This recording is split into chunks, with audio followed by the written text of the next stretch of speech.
Hello students, welcome to our school channel.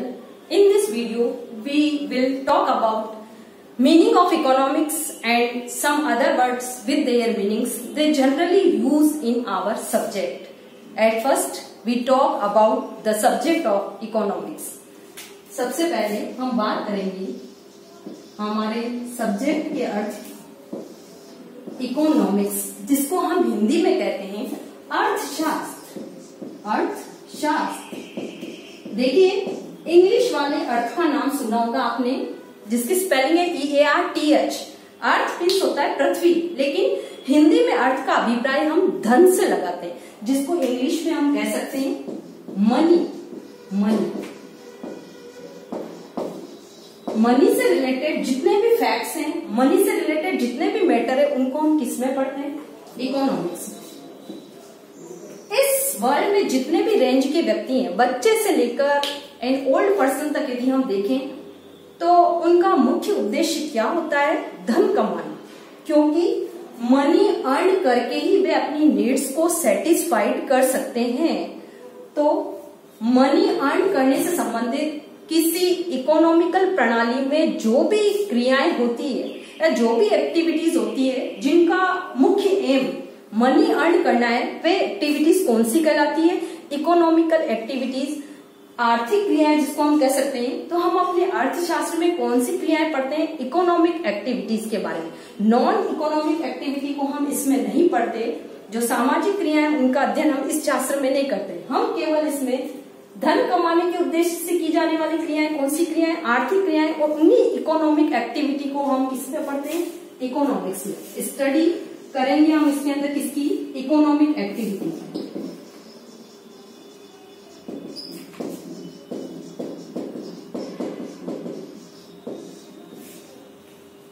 अगर हम देखें इस वर्ल्ड के अंदर, तो हर व्यक्ति, चाहे हम किसी भी पर्सन को ले लें, उसकी जो नीड्स होती है वो अनलिमिटेड है, उसकी वांट्स अनलिमिटेड है, लेकिन उसको पूरा करने वाला जो साधन है या रिसोर्स है वो स्केर्स है।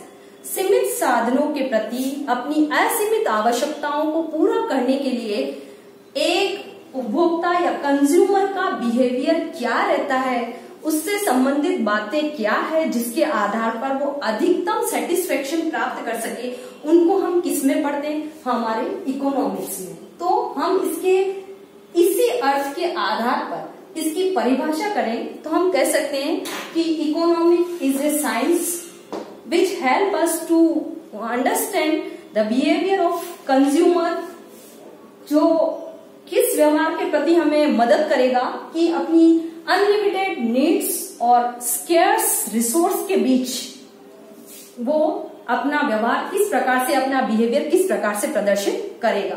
अब देखिए, हमारा जो इकोनॉमिक्स है वो 5 फैक्टर पर टिका हुआ है। हमारा जो इकोनॉमिक्स है, इसका अर्थ जानने के बाद हम देखेंगे कि हमारा इकोनॉमिक्स जिन 5 फैक्टर पर टिका हुआ है, वे फैक्टर कौन से हैं और उनकी परिभाषाएं हम किस प्रकार से कर सकते हैं। सबसे पहला फैक्टर है हमारा इकोनॉमिक्स का कंजप्शन।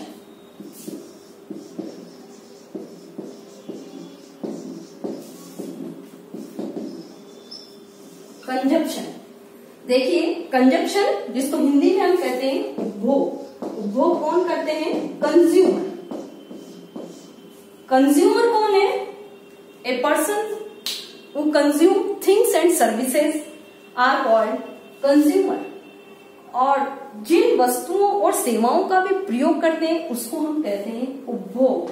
तो कंजप्शन की परिभाषा हम क्या कर सकते हैं? It is a process of using to utility value of goods and services.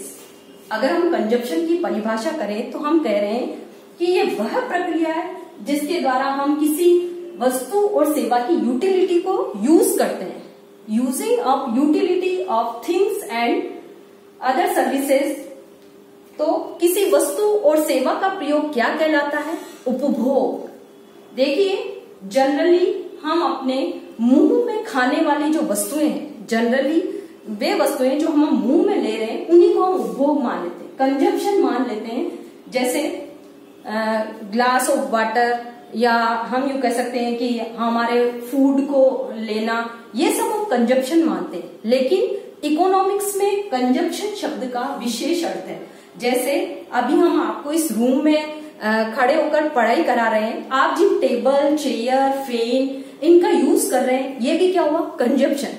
किसी भी वस्तु या सेवा का प्रयोग क्या कहलाता है? उपभोग। उपभोग करने का काम किसके द्वारा किया जाता है? कंज्यूमर के द्वारा। कंज्यूमर करता है। कंजप्शन कौन करता है? कंज्यूमर। कंज्यूमर कौन हुआ? कि a person who consume things and other services are called consumer.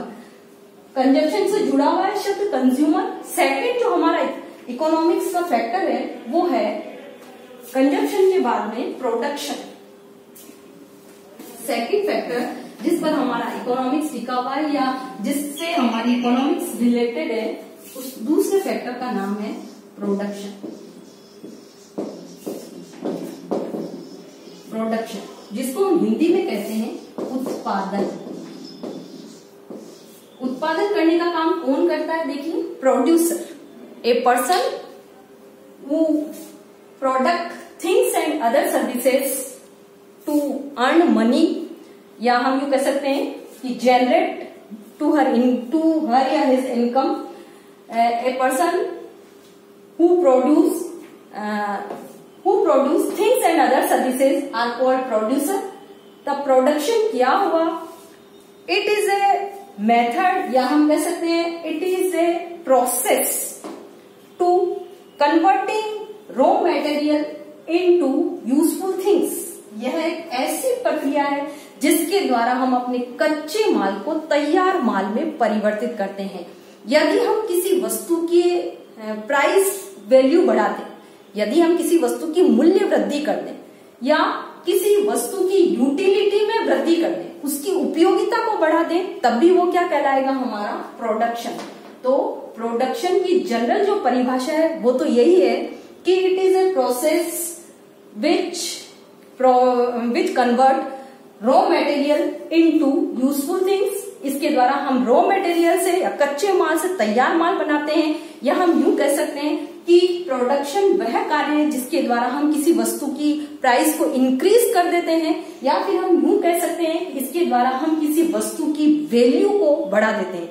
For example, यदि मैं कहूं हमारे पास वुड है तो उसकी वैल्यू हमारे लिए कम होगी, लेकिन यदि उसी वुड का प्रयोग यदि हम टेबल, चेयर या एलमीरा बनाने में कर ले तो हमारे लिए उसकी उपयोगिता या यूटिलिटी बढ़ जाती है, उसकी उपयोगिता हमारे लिए इंक्रीज हो जाती है। तो वुड से टेबल, चेयर या एलमीरा का जो बनना है वो क्या कहलाता है? प्रोडक्शन। प्रोडक्शन कौन करता है? प्रोड्यूसर। तो हम प्रोड्यूसर की परिभाषा कैसे कर सकते हैं कि a person who produce many things and services are called producer। इससे जुड़ा हुआ शब्द है प्रोड्यूसर। कंजप्शन से जुड़ा हुआ शब्द था कंज्यूमर। प्रोडक्शन से जुड़ा हुआ शब्द है प्रोड्यूसर। तो उत्पादक क्या होते हैं, वो उत्पादन कार्य किस प्रकार से करते हैं, उसको भी हम किस में पढ़ते हैं? इकोनॉमिक्स में। हमारा जो थर्ड फैक्टर है जिस पर हमारा इकोनॉमिक्स टिका हुआ है, एक्सचेंज। एक्सचेंज जिसको हिंदी में हम कह सकते हैं विनिमय। विनिमय का मतलब होता है लेना देना, गिव एंड टेक। आप देखिए, एक्सचेंज जब हम मार्केट जाते हैं तो हम मनी देते हैं और बदले में हमारी नीड्स की जो थिंग्स है उनको हम प्राप्त कर लेते हैं। लेकिन प्राचीन काल में जब मनी चलन में नहीं थी तब हम क्या करते थे? थिंग्स देते थे और बदले में थिंग्स प्राप्त करते थे। तो एक्सचेंज कितने भागों में डिवाइड होता है? देखिए, दो भागों में, जिसको हम कह सकते हैं थिंग्स एक्सचेंज और दूसरा है हमारा मनी एक्सचेंज। थिंग्स एक्सचेंज में वस्तु के बदले वस्तु का लेन देन होता है। मनी एक्सचेंज में हम मनी देकर हम अपनी आवश्यकता की जो थिंग है या सर्विस जो हमें चाहिए वो हम प्राप्त कर लेते हैं। चौथा फैक्टर है हमारा इकोनॉमिक्स का, जिस पर हमारी इकोनॉमिक्स टिकी हुई है, उसको हम कहते हैं डिस्ट्रीब्यूशन। डिस्ट्रीब्यूशन वितरण। देखिए, हम जब प्रोडक्शन करते हैं, एक प्रोड्यूसर जब प्रोडक्शन कार्य करता है तो उसे उत्पादन के विभिन्न साधनों को तो देखिए, उत्पादन कार्य करने के लिए हमें 5 साधन की जरूरत होती है।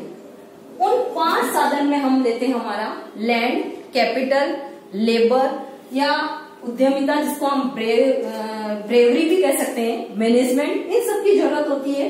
तो जब आपने अगर उत्पादन कार्य करने के लिए उत्पादन के साधन लगाए हैं, जो फैक्टर्स लगाए हैं, बदले में आपको उनको कॉस्ट देनी होगी। तो लैंड को क्या मिलता है? उसको मिलता है हमारा रेंट मिलता है। कैपिटल को क्या मिलता है? उसको इंटरेस्ट मिलता है प्रतिफल के रूप में, या हम ये कह सकते हैं उसकी कॉस्ट होती है इंटरेस्ट। तो ये सारे किसमें पढ़े जाते हैं? डिस्ट्रीब्यूशन में, कि हम अपनी नेशनल इनकम को उत्पादन के जो फैक्टर्स हैं, लैंड, कैपिटल, या हम यूं कह सकते हैं कि उत्पादन के जो 5 साधन हैं, उनमें वापस उनको कैसे डिस्ट्रीब्यूट करें। यानी लैंड को कितना रेंट मिलेगा, कैपिटल को कितना इंटरेस्ट मिलेगा, या हम कह सकते हैं लेबर को कितनी वेजेस मिलेगी, या हम कह सकते हैं कि जिसने ब्रेवरी दिखाई है प्रोडक्शन कार्य करने की, उसको कितना प्रॉफिट मिलेगा, मैनेजमेंट यदि आपने लगाया है तो उसको कितना पारितोषिक मिलेगा। उन सब बातों का अध्ययन हम किसमें करते हैं? डिस्ट्रीब्यूशन। ये भी हमारे इकोनॉमिक्स का ही एक पार्ट है, जिस पर हमारा इकोनॉमिक्स टिका हुआ है। अब इसका जो लास्ट पार्ट आता है वो है पब्लिक रेवेन्यू या पब्लिक फाइनेंस, हम कह सकते हैं पब्लिक फाइनेंस, सार्वजनिक वित्त,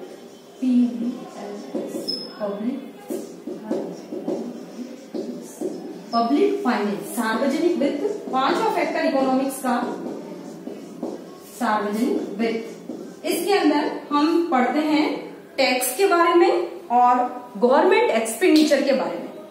सरकार को टैक्स कब लगाने चाहिए, टैक्स का मीनिंग क्या होता है, टैक्स के सिद्धांत क्या हैं, या हम यूं कह सकते हैं कि सरकार पब्लिक एक्सपेंडिचर किस प्रकार करे कि वो सोशल वेलफेयर को अधिकतम कर सके। तो ये सारी बातें किसमें पढ़ी जाती है? पब्लिक फाइनेंस में। ये सब चीजें किससे रिलेटेड है? मनी से। चाहे हम कंजप्शन को ले, प्रोडक्शन को ले, एक्सचेंज को ले, डिस्ट्रीब्यूशन को ले, पब्लिक फाइनेंस को ले, इन 5 बातों पर ही हमारी पूरी अर्थव्यवस्था टिकी रहती है।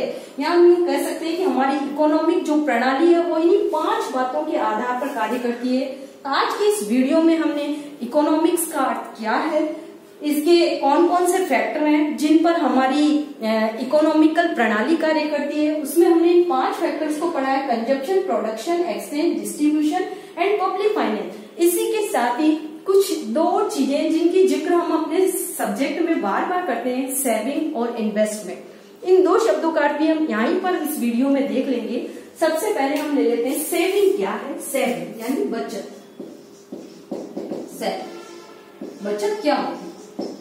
बचत देखिए, यह है हमारी इनकम का वो पार्ट है जो हम कंजप्शन के लिए प्रयोग में नहीं लेते हैं, या जो कंज्यूमर के द्वारा कंजप्शन नहीं किया जाता।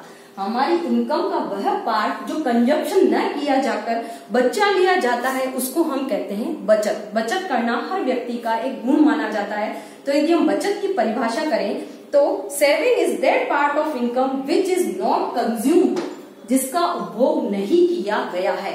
इसी से जुड़ा हुआ शब्द विनियोग, जिसको हम इंग्लिश में कहते हैं इन्वेस्टमेंट। विनियोग या इन्वेस्टमेंट क्या होते हैं?